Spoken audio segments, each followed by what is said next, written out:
In the middle of the night, on a stretch of empty Texas highway, something the size of a building rolled slowly through the darkness. No warning lights blazing across social media. No press conference. It's just a giant piece of rocket hardware, moving quietly under the stars, while almost the entire world was asleep.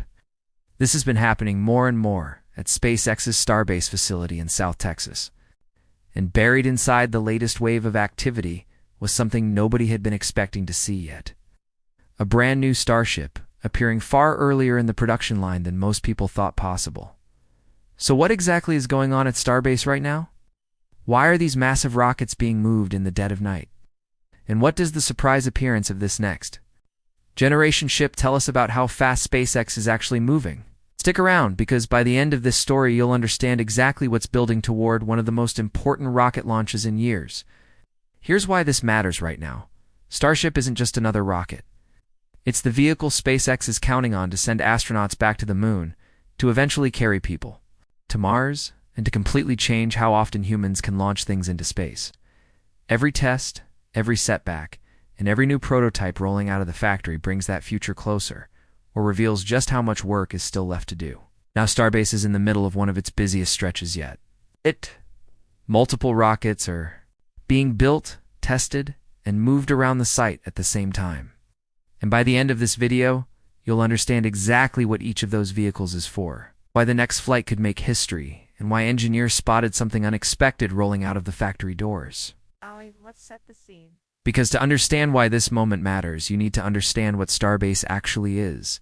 Starbase sits on the southern tip of Texas, right where the Rio Grande meets the Gulf. It isn't just a launch pad. It's an entire small city built around one goal: building and flying the biggest, most powerful rocket system ever constructed. There's a factory the size of several football fields called the Starfactory, where sheets of stainless steel are welded into towering rocket sections. There are massive assembly buildings called megabays, where those sections get stacked together into complete vehicles. And there are launch towers with giant mechanical arms, nicknamed chopsticks, capable of catching rockets out of midair as they fall back to Earth.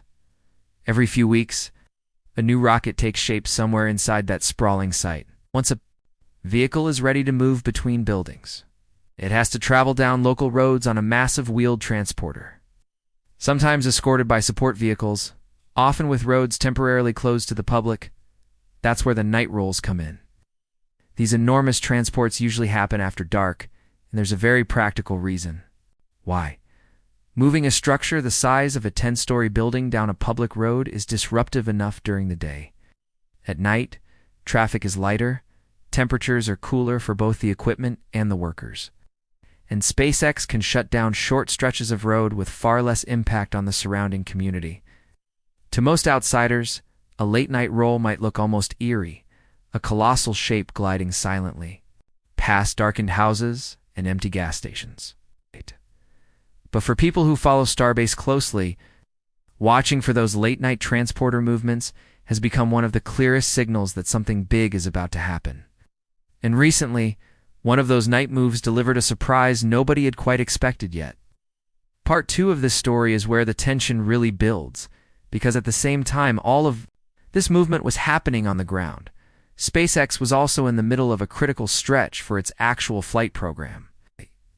Just weeks earlier, Starship had completed its 13th test flight. And this flight told two very different stories, one for the ship, one for the booster. The upper stage, known simply as Ship 40, soared through its full mission profile and splashed down safely in the Indian Ocean.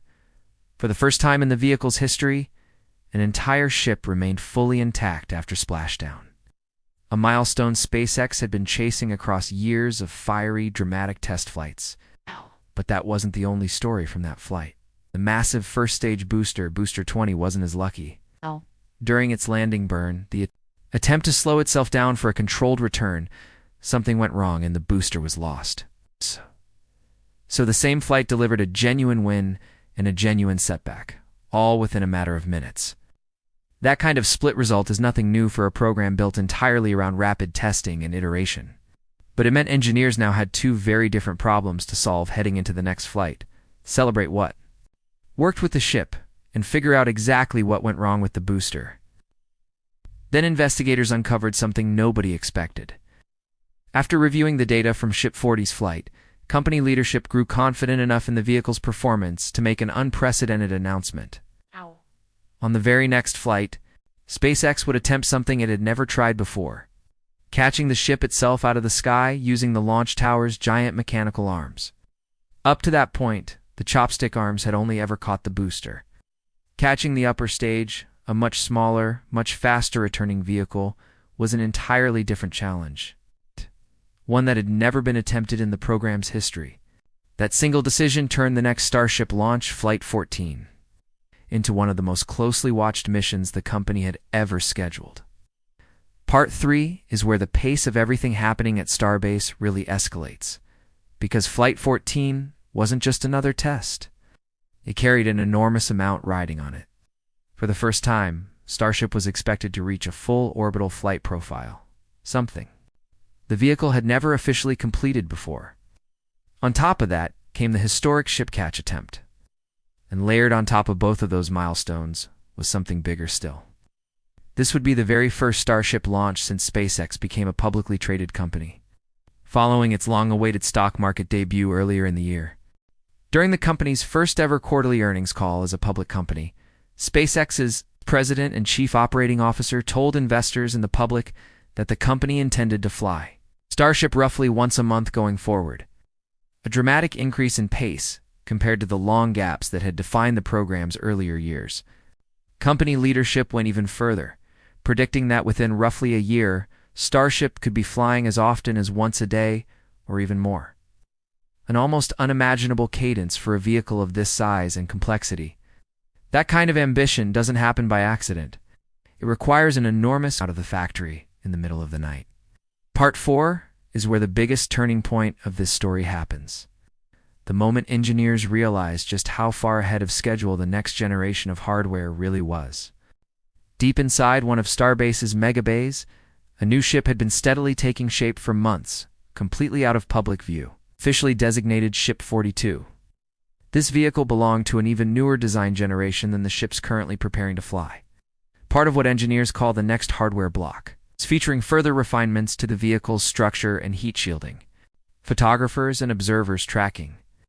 Starbase had expected Ship 42 to remain hidden inside the factory for a while longer. Instead, it appeared already far along in its build. Its major barrel sections fully stacked together, its forward flaps, the moving surfaces that help control the vehicle during descent, already installed. That wasn't the biggest surprise either. Observers noted something else striking about Ship 42's construction, something that stood out clearly compared to earlier vehicles. Its heat shield tiles, the individual protective panels covering the vehicle's underside to survive the extreme heat of atmospheric re-entry, were almost completely installed straight out of the factory. Earlier generations of ships had regularly left the production line with large visible gaps in their tile coverage, patches that had to be finished later. Often after extensive additional testing exposed weak points in the design. Seeing a vehicle roll out of the Starfactory this complete, this early in its build cycle was a strong signal. It suggested SpaceX's manufacturing process was maturing quickly. Catching up with the ambitious flight rate targets company leadership had just promised to investors. Ship 42 wasn't alone either. Right alongside it, production continued on Ship 43, and even earlier design work had already begun on the next booster in line. Multiple vehicles, at multiple stages of construction, all moving through the same production pipeline. Simultaneously, exactly the kind of overlapping assembly line approach a company promising daily flights would eventually need.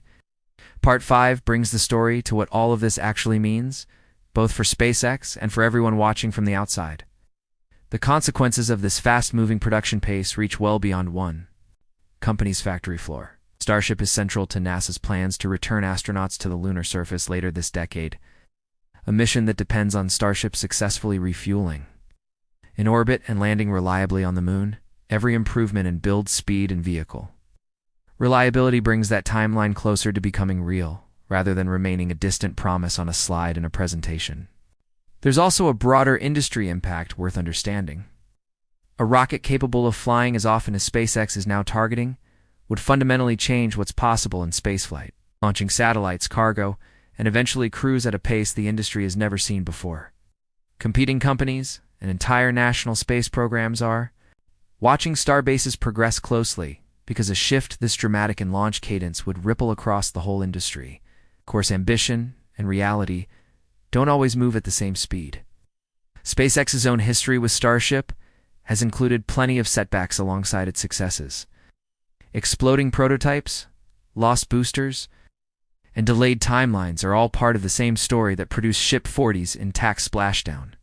The company's approach has always leaned on rapid, very public trial and error, learning quickly from failures rather than avoiding risk altogether. That means the ambitious monthly, and eventually daily, flight targets should be understood exactly the way SpaceX's own leadership described them. A goal the company is actively building toward, not a guarantee locked into any calendar. Ship 42's surprisingly complete rollout is a genuinely encouraging sign of progress. It is not, on its own, proof that daily flights are right around the corner. So here's the real answer to where this story leaves us. At night, while most of the world sleeps, Starbase keeps moving. Massive rocket sections roll quietly down darkened roads between one building and the next. Inside the factory, an entire fleet of vehicles takes shape at once, each one representing another step toward a flight rate that once sounded like pure science fiction. Ship 42 rolling out ahead of schedule, its tiles already nearly complete, is a small but meaningful clue. It suggests the team building. These vehicles is getting faster and better. At exactly the moment the company is publicly promising the world it can fly more often than any large rocket ever has before. Whether that promise becomes reality depends on what happens next. On Flight 14's orbital attempt, on whether that historic ship catch succeeds, and on whether Ship 42 and the vehicles built after it keep rolling out of the factory this far ahead of the curve. For now, one thing is certain. Somewhere on that quiet stretch of Texas coastline, long after most people have gone to sleep, the next chapter of this story is already rolling slowly down the road, headed toward the launch pad. What do you think matters more right now? Seeing Starship finally reach orbit, or watching SpaceX actually hit that daily flight rate they're promising? Let us know what you think in the comments below, if you want to keep following every twist in this story as it happens. Make sure to like this video and subscribe for more updates straight from the edge of the launch pad.